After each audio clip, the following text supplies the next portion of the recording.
Welcome back to Chapter 2. Today we're going to be looking at Section 3, which is on rules for differentiation. These rules are going to help you out so much. They're going to make it so you don't have to use the definition every single time, which, as you probably have figured out by now, would be very, very useful because it's kind of long and tedious. So, let's take a look. Our learning targets for the day. We're going to find first derivatives of functions. You might be thinking, wait a second, first derivatives? Does that mean that there are other derivatives? Like breakfast? I mean, we have first breakfast. Does that mean there's also a second breakfast? This is awesome. Find values of x for which the curve has horizontal tangents. We know it has horizontal tangents when the derivative is 0. We've seen that. Find values of first derivatives of functions. All right, there's that first derivative thing again. Find slopes and equations for lines tangent or perpendicular to curves at given points. Well, that's, again, the slope's the derivative, so that's it. Find second and higher order derivatives of functions. Ooh, second derivatives and higher order? Back to the breakfast. Does that mean we might have third or fourth or fifth breakfast? I mean, how good could that be? So we have a bunch of derivative rules we're going to be looking at today. The first one is the derivative of a constant. So that would be like y equals 2. What's the derivative of that? Well, if we think about y equals 2, it's a horizontal line. The slope of the tangent is, well, that's also a horizontal line, so that should be 0. And in fact, the derivative of a constant is 0. We can use the limit definition to figure that one out if we wanted to. If f of x equals c, then the limit as h approaches 0 of f of x plus h, well, there's no x to change, so this would be c, minus f of x is c, over h, well, c minus c is 0. So we have the limit as h goes to 0 of 0, which is 0 because there's no h in there anyway. So the derivative f prime of x equals 0. The next one is the constant multiple rule. And you might be thinking, wait a second, I'm missing something. We go rule 1 to rule 3. What about rule 2? We'll get to rule 2. It's a big one. It's a super important one. It gets its own slide. So rule 3, the constant multiple rule. If we have the derivative of a number times a function, it's going to be that number times the derivative of the function. So where c is a constant and u is a differentiable function. So here, u is, we just have u of x, or let's use f of x. F of x is a function, it's differentiable. So we're going to have c times f of x. So we're going to take the limit as h goes to 0 of c times f of x plus h minus c times f of x all over h. Hey, look, both these have a c. We could factor out that c. Limit as h goes to 0 of c, f of x plus h minus f of x over h. Limit properties, a constant times something, or the limit of a constant times something, we can take that number out here. So we have c times the limit of f of x plus h minus f of x over h. Limit as h goes to 0. And this is just the derivative of f of x. So this will be c times f prime of x. So that's the derivative of c of times f of x. We just, that multiple in the front, that number in the front, just moves to the outside. And then sum and difference rules. If we're adding things or subtracting things, we just add or subtract their derivative, assuming that they're differentiable.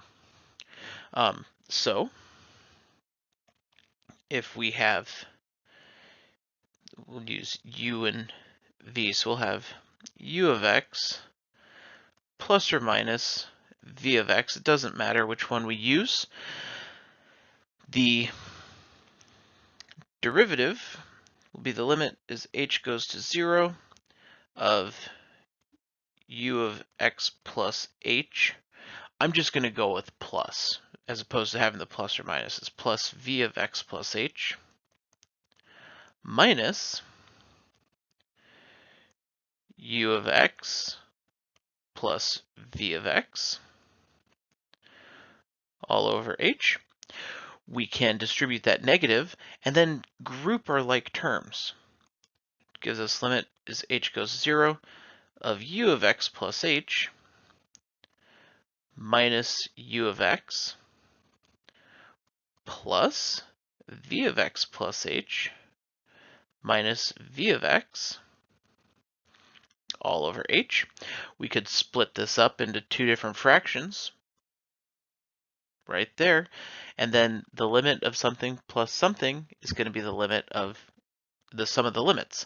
So this will change to limit as h goes to 0 of u of x plus h minus u of x over h plus limit as h goes to 0 of v of x plus h minus v of x over h. Each of these is the respective derivative. So this will be u prime, or du over dx, plus dv over dx. And if we did subtraction, that would be the same. So it would be just minus. The sign doesn't change. So that was rules 1, 3, and 4. The next one, rule 2, is called the power rule. This is a big one. This says the derivative of x to the n equals n times x to the n minus 1. You've probably seen this already. This is the one that says if f of x equals x cubed, f prime of x equals 3x squared. Right? You're probably already noticing that pattern. And that's what this is, assuming that n is a positive integer. And we'll actually find out later that it doesn't matter if n is a positive integer or not. As long as n is a real number, this actually works. Although when n is negative, x can't equal 0. Honestly, if n is positive and x equals 0, then we just have 0 to a power, which is 0, which really isn't a power rule, it's a constant. So x equaling 0 doesn't really have much of an effect here either. Although it does give us asymptote when it's negative. So how does this one work out? So here the proof is a little bit more difficult. We have f of x equals x to the n, and so the derivative, f prime of x, will equal the limit as h goes to 0 of x plus h to the n minus x to the n over h. Now we need to distribute the x plus h to the n. That becomes a little bit difficult since we don't know what n is. However, if we remember our binomial distribution that we've been working on for the past several years, we will remember that, wait, we had to remember that? Wait, you were teaching us something and making us practice something that we were going to need to know in a future class? How dare I? So this is going to be x to the n plus some number, the binomial coefficient, which the first one is going to be n, times x to the n minus 1 times h, plus some number, I'll call it a, times x to the n minus 2 h squared, plus dot dot dot. And we'll keep going with this, each time losing one value of 1 degree of x and gaining 1 degree of h. The binomial coefficients, they're the deal in Pascal's triangle. There are combination values, we could get them there. They would go in there, but we would go dot dot dot until we got to h to the n. And minus the x to the n that's sitting out there over h. What happens here, like happens in every other thing, we have x to the n minus x to the n. Those guys go away. And so what we have left, everything has an h in it. So we can factor out that h, just like we've been doing. So we have h times, and this is n, x to the n minus 1 plus some number, x to the n minus 2 times h, plus the next one will be an h squared, an h cubed, blah, blah, plus dot, dot, dot, plus h to the n minus 1 over h. Those h's can cancel. Now we can take the limit where all the h's go to 0. So this first one doesn't have any h's in it. So we have n times x to the n minus 1, but then the second one has an h, and then an h squared, and then an h cubed, all the way up till this last one. So everything else has an h in it. The h's all go to 0, and so all of those cancel out. We're left with the derivative equals n times x to the n minus 1. So that exponent comes out front, and then you subtract 1 to make the new exponent. That is the power rule. So if we wanted to see it in action, I have a few types. If you want to try this out, you can pause it. I mean, this is a video. You can pause me, try them, and then push play, and then see what they look like. Maybe you want to see the first one, and then pause it to try the next two. Maybe you see the first two, pause it, try the third one. This is up to you, but I think that you could probably do these. Now, these are going to use all of those rules that we've looked at so far, rules 1 through 4. So here we have f prime of x equals, and so why does it use these? So we have 3 times x squared. We have 3 times something. That's that constant multiple rule. Well, it's just going to be 3 times whatever the derivative is. The derivative of x squared is going to be 2x. That 2 comes out in front. It's going to just multiply with whatever's out there. 3 times 2 is 6x. Minus, this is 7x to the 1. So we have 7. X to the 0, anything to the 0 is 1. Then plus 2, that's a constant. The derivative of a constant is 0. So we have the derivative is 6x minus 7. You could try that using the definition if you want to get the exact same thing. I don't recommend it. Second one, we have y equals, so this will be y prime equals. We're going to take this 3, multiply it out in front. 1/3 times 3 is 1. Then subtract 1, so we have x squared. And then take the 2, multiply it.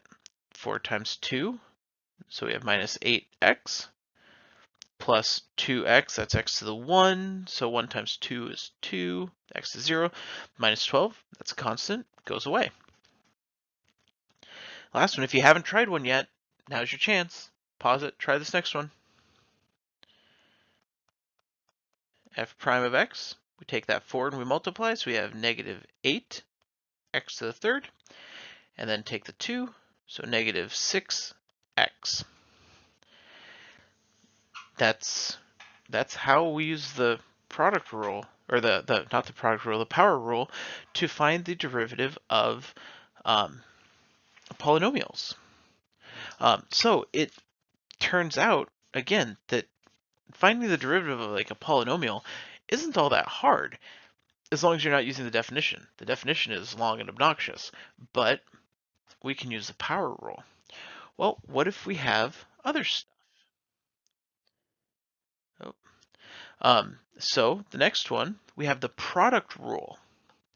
The product rule is when we're multiplying two different functions. Now we'll use polynomials because that's what we know how to work with right now, but they don't have to be polynomials. They could be all sorts of stuff. So when we're multiplying two things, what we can see, so f of x equals u times v, or u of x times v of x. And so we can find this f prime is going to be the limit as h goes to 0. We get all these proofs, which is fun. I love doing these proofs. H of 0 equals, so we're going to plug in the x, so this will be, or plug in h, so u of x plus h, v of x plus h, minus u of x, v of x, all over h. And now, so the next step is a little bit weird. I would not expect anyone to just think, oh, hey, I know exactly what this next step is going to be. I would not expect you to come up with it off the top of your head without ever having seen it. Now that you will have seen it, oh yeah, I could expect it from you at any given time. So we're going to have u of x plus h, v of x plus h, and then we are going to, I'm going to add 1 to this, or not 1, I'm going to add 0, because we can add 0 whenever we want to. Now, I'm not just going to go plus 0 though, because that's not going to do us any good. I'm going to say we're going to subtract u of x plus h, v of x, and I'm going to add u of x plus h, v of x. Right? So I did nothing. I added and subtracted the exact same thing. That is 0. I did absolutely nothing, but that's actually going to help us deal with this. So minus u of x, v of x, all over h. Because now what we can do is we can split this in half right there, which means we can split the limit, and we can also factor out what they have in common. That was a pretty crazy step there, wasn't it? Yeah. So these first two have the u of x plus h in common. So we can pull that out. U of x plus h times what's left, we have v of x plus h minus v of x over h, and then plus, because that was a plus in the middle, we'll have the limit as h goes to 0 of, these both have v of x in common, so we have v of x times u of x plus h minus u of x all over h. All right, now we can take the limits. So here, v of x equals u of x plus h, when h goes to 0, is just going to be u of x. And then v of x plus h minus v of x over h, the limit as h goes to 0. This is v prime of x, or dv over dx. So this is u dv over dx plus, and then here, the v of x doesn't even have an h in it, so that's just v of x. And then the other part is u prime of x. So it's plus v times du over dx. So that's the proof of that. But now, how do they actually work? They work, I mean, a little bit differently. We just use the formula.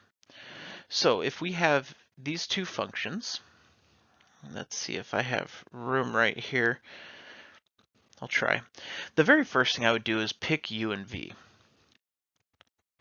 I'm going to pick u equals something, v equals something. It doesn't matter. Let u be the first one. So x squared plus 1, and v is x cubed plus 3.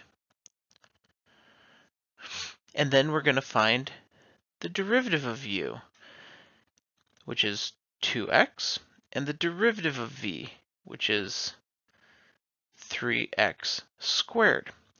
So I know the derivative of u is going to be du over dx, the derivative of v is going to be dv over dx. This is a little bit of shorthand in our work. And now, if we notice we have u times dv over dx and v times du over dx, we need to multiply across and add them together. F prime of x equals, let's do this diagonal first. We have 3x squared times x squared plus 1 plus, then the other one, 2x times x cubed plus 3. From here, we could actually distribute these and simplify. Technically, right at this point, the calculus is done, so you don't actually have to do anything else. 3 times x squared is 3x to the fourth plus 3x squared plus 2x times x cubed is 2x to the fourth plus 6x. F prime of x equals, we have 3x to the fourth plus 2x to the fourth is 5x to the fourth plus 3x squared plus 6x. So in this case, we could have multiplied out the two polynomials in the beginning and then just used the power rule. That won't always be the case. Once we get trig, you can't multiply stuff like that out. Same with like exponential, logarithmic functions, things like that. So multiplying things out is not always a possibility, and sometimes it's just easier to use the product rule.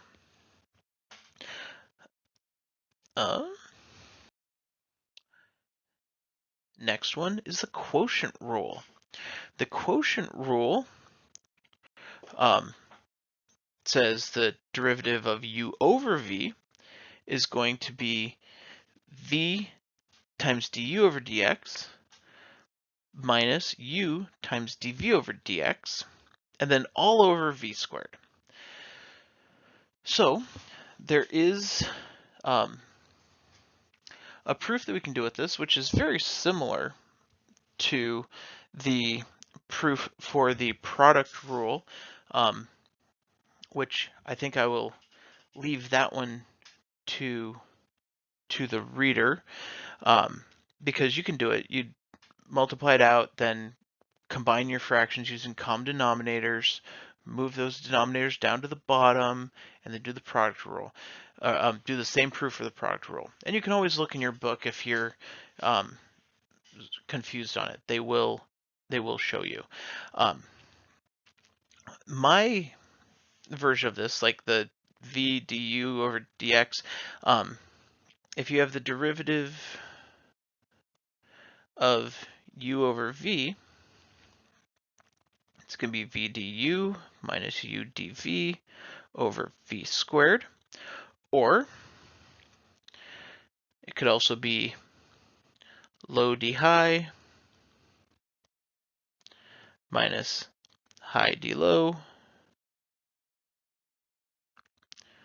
square the bottom, and away we go.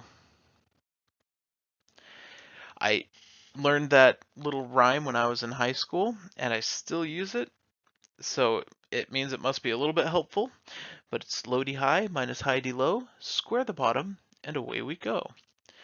So how does this one work? This one works actually very similar to the product rule, except that our u is going to be the numerator, x squared minus 1, and the v is going to be the denominator, x squared plus 1. Or in the product rule, we could choose which was which. Here it's defined. And so du is going to be 2x, dv is also going to be 2x. So now our derivative, f prime of x, we're still going to do these, but notice it's v du minus u dv. So we always start with this one. Generally speaking, I start with that one with product rule as well, just so that I have the order right, because product rule, it doesn't matter which way you go. You're adding them together. So if you always start with those two, that will help you out. So we're going to have 2x times x squared plus 1 minus, then the other way, 2x times x squared minus 1 all over the denominator squared, x squared plus 1 squared. Forgetting the denominator is a fairly common mistake in these problems. Forgetting to square it is also a common mistake. From here, we can distribute those. That's pretty easy. The calculus here is done. Technically speaking, that is the derivative. However, this one does simplify quite nicely. So we can distribute the 2x. We have 2x cubed plus 2x minus 2x cubed, and then plus 2x because that extra negative, all over x squared plus 1 squared. We can simplify. The 2x cubes go away. We can combine the 2x's. So f prime of x equals 4x over x squared plus 1 squared. And so that would be the derivative of that one. Sometimes it'll give us stuff like, let's say f of x equals u over v, and this could be with a product rule as well. And then it'll say u of 3 equals 2, u prime of 3 equals 7, v of 3 equals 4, and v prime of 3 equals -1. And so we have numbers to work with. Well, we're still going to put it into the equations. So f prime of x will still be, so we have v times u prime, so we'll have v u prime minus u v prime over v squared. I used a little bit different notation there, trying to show you all the different ways you can do this. And then now we can plug in the values for 3. So v of 3 was 4, u prime of 3 was 7, minus u of 3 was 2, v prime of 3 was -1, all over v of 3, which was 4, squared. So you plug those values, and now you're just going to get a number. F prime of 3 equals, we have 28 plus 3 is going to be 31 over 16. There we go. That would be the derivative at 3.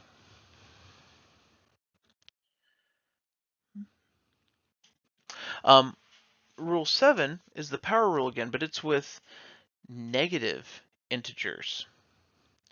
So with any negative integer, it's actually the same. In fact, it doesn't even need to be an integer.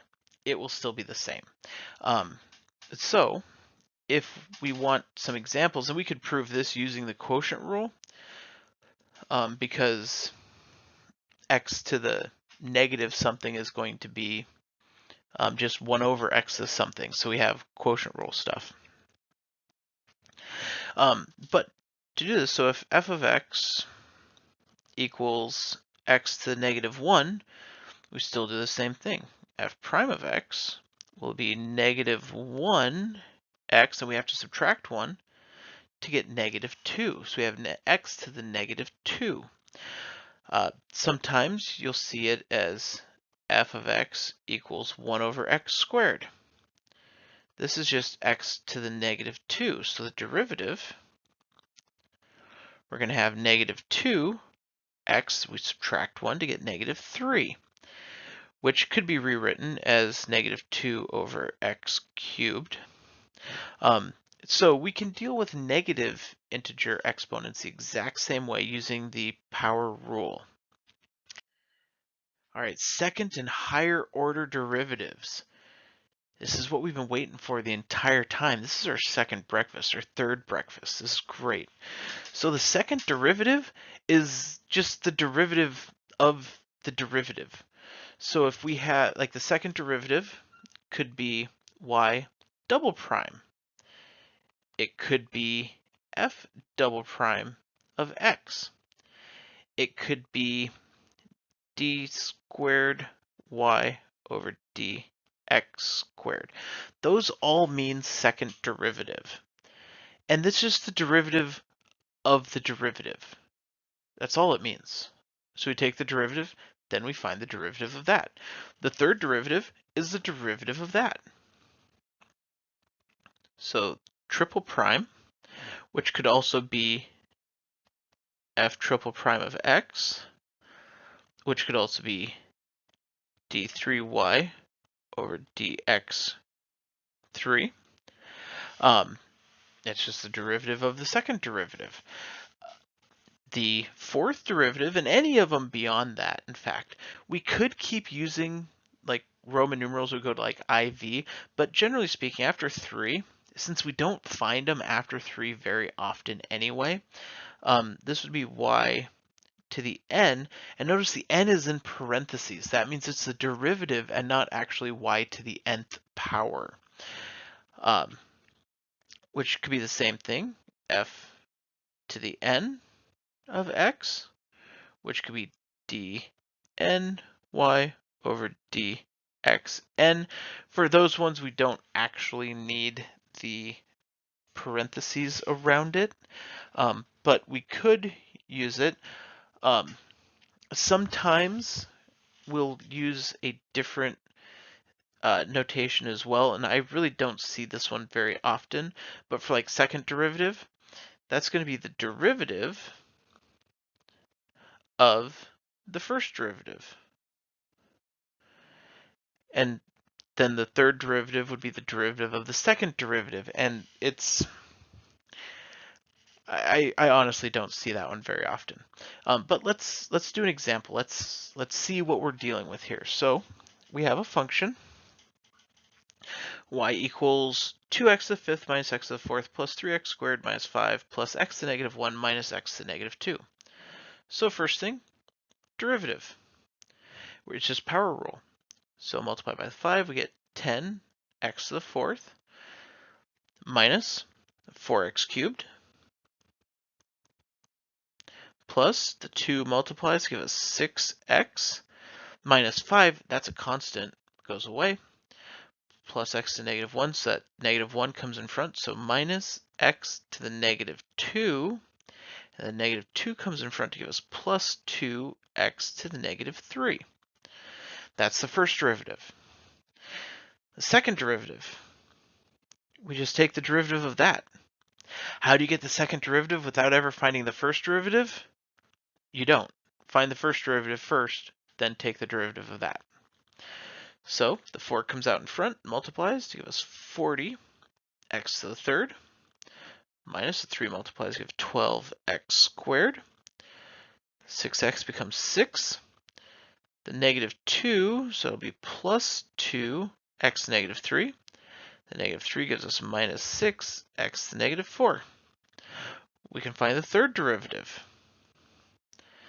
3 times 40, 120, x squared. 2 times 12, minus 24x. The plus 6 is a constant, goes away.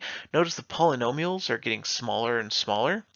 Now, the negative exponents aren't going away. Minus 6x negative 4. This one will be plus 24x to the negative 5. Those just keep getting bigger and bigger. But we can still deal with them, and we would still deal with them the same going down. If we wanted the next one, we would do the same thing. The next one, we would do the same thing. And so higher order derivatives are not any harder to find than regular derivatives most of the time. And they do definitely have their uses. We'll see this in a future section, but if we have a distance function, we know that the derivative is the instantaneous rate of change, which is the velocity. The derivative of that's the instantaneous rate of change of the velocity, which is the acceleration. The derivative of that is the instantaneous change of acceleration, which is a jerk. And so it keeps going. And they do have meaning, but after that, the third derivative or so, the meaning becomes a bit less important. So that's why we don't deal with those super high ones very often. So anyway, I will see you guys in class, but until then, keep working problems, keep asking questions, and as always, happy mathing.